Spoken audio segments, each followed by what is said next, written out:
Screens. Okay, so citation is the word of the day, which is very, very closely connected to credential, which we talked about last week, and we talked about how that's an insanely important skill and idea in debate. So this one won't take long. It's pretty short and sweet, but it is really, really, really important. This is one of the ways Albion shines compared Findlay to other schools. We typically make the judge's life a lot easier because of what I'm about to tell you, and judges love us for it. So citations are just straight up research, which we all know really, really matters. And we talked about credentials and how it matters to prove to the judge, like, here's why you can trust this source. However, the way you format your citation, not format, but what you include in the citation really, really matters. So this is one of those vocab charts that in a minute you're going to want to go save to your drive, because this in the examples box is a sentence frame that you should always, always, always, always use in debate. It's really easy, but let me give you an example, okay? So if I was writing a speech and I'm ready to include research, I would be like, wait, what was that thing Mrs. Coates taught us that one day? And I would come open up this vocab chart and always use this sentence frame. So it would be something like, in 2025, Arnie Schminkeldorf, who is the president of the universe, said, quote, blah, blah, blah, blah, blah, blah, blah, close quote. So a lot of you have already been doing this because it's been part of tournament prep assignments, and it's great that you're following that format. But this format is important for a couple of reasons. Number one, lots of judges are trained to listen for a year. And they know if they hear a year, they're like, oh, research is coming. So if you include the year, you don't need the whole date. But that helps the judge. So the second thing is, we talked about it.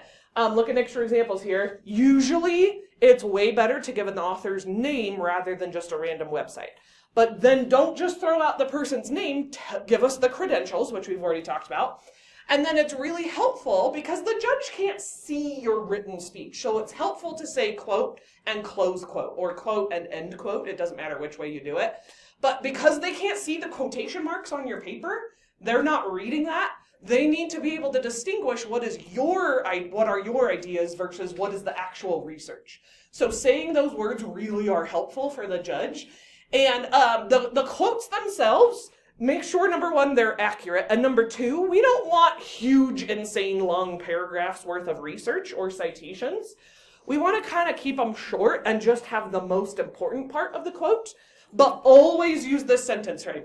And again, year, name, why should the judge care about that person, quote, close quote. Like, that's basically the easiest way to do it. But all of that has the most important part that judges will want to hear. Yeah. What if it's like a super like famous and known person? If it's crazy, crazy famous, then you're probably fine. And if you're unsure, a lot of you have been sharing your speeches with me, and I'll tell you that when I read your speech, or you can just ask me. But yeah, if it's like literally every single human would know them, then that totally makes sense. Yeah. So that being said, I've got a little video to kind of back this up. But one more time, we had talked about this with credentials. Be aware of websites like BuzzFeed or debate.org or Wikipedia, Reddit, right? All of those, as far as a citation goes or a piece of research, they're not really that impressive. Okay, so let's get a couple more pieces of advice here.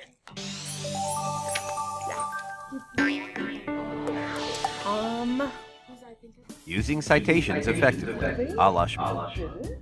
So you finish your big research paper and it's looking pretty good. You've got the margins right, a nice font size, you even spelled your name correctly. Awesome. But unfortunately, it's not just about dotting your T's and crossing your I's. There's a bit of bureaucracy here. You need to make sure you're using citations and using them correctly. The most important thing to keep in mind is that you need to use citations to back up your argument, not to make your argument for you. Got it? Would you want your mom to go to school and pick fights with your friends? I didn't think so. So when writing an essay, it might be a good idea to quote your mom. Well, okay, only if your mom is an authority in a certain field, like Jane Austen, Jane Goodall, or some other famous Jane. And not the one with Tarzan. Get that out of here. Citing is as simple as including a quote to prove your point. Okay. It was the best of times, it was the worst of times. Your quote should be a part of your paper in regular font, no italics or bold. So the good news is in debate, Finley and Ella, we don't really have to worry about the actual formatting part as long as you have that sentence frame down, then you're good. Might be adopting your quote from another text, but you want to make it part of your family. By citing someone else's brilliant idea, maybe it's a Nobel Prize winner, it only adds value or context or texture or relevance or brain power to your story. So do it. Do it often.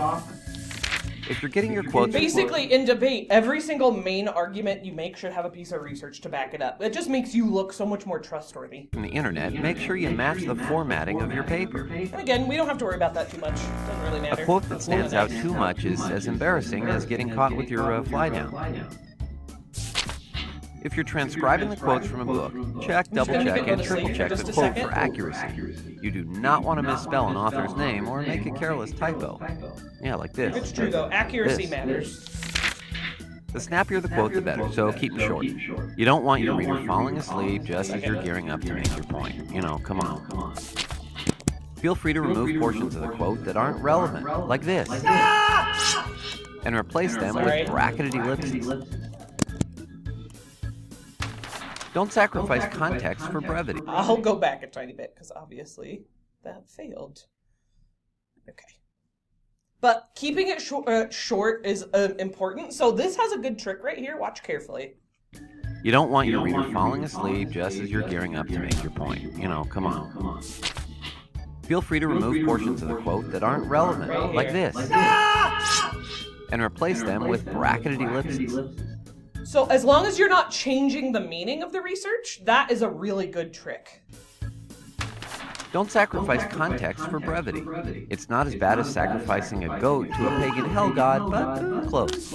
And while we encourage recycling, we don't endorse the recycling of quotes. Don't ever use the same quote twice. And also, I think it really matters, Finley and Ella, again, I'm saying your names so many times. Please try to ignore each other during the vocab lesson. You're missing a lot every time you turn to each other. But you should be careful about how many times you use the same source. If it were me, I would always try and use different sources because it kind of makes you look lazy. Even if you're not, it kind of makes you look lazy if you're just constantly quoting from the same source. So be really careful about that. It just looks like filler if you do, you know, like the mystery meat they put in Chicken McNuggets. So that's how you cite effectively. Keep it brief, explain why you chose the quote, format the quotes appropriately. An essay is like a battle, or at least a really intense dance-off. Good quotes are like backup dancers. Use them wisely and don't let them outperform. It's true. Like, really good citations, good pieces of research make you look that much better. So for the You Try box, you're going to fill in that sentence frame. Make it up. It doesn't have to be real. It could even be you. In 2025, Penny Young, who is an amazing debater, right? Like, you can make it up just like that. And remember, everybody, this is a one that I would definitely save it to your debate folder so that you can easily access that sentence frame in the future, okay? So go ahead, think about your You Try box. Also, I stumbled across this meme on the internet randomly, and I just love it because it's silly, but it kind of makes a good point at the same time. It says, I realized that I never said unquote after reciting a famous poem when I was in 10th grade. So I'm really sorry if you thought everything I've ever said since then was Shakespeare. Which is ridiculous, but right, like that whole quote and close quote thing matters. Or unquote or end quote. It could be any of those.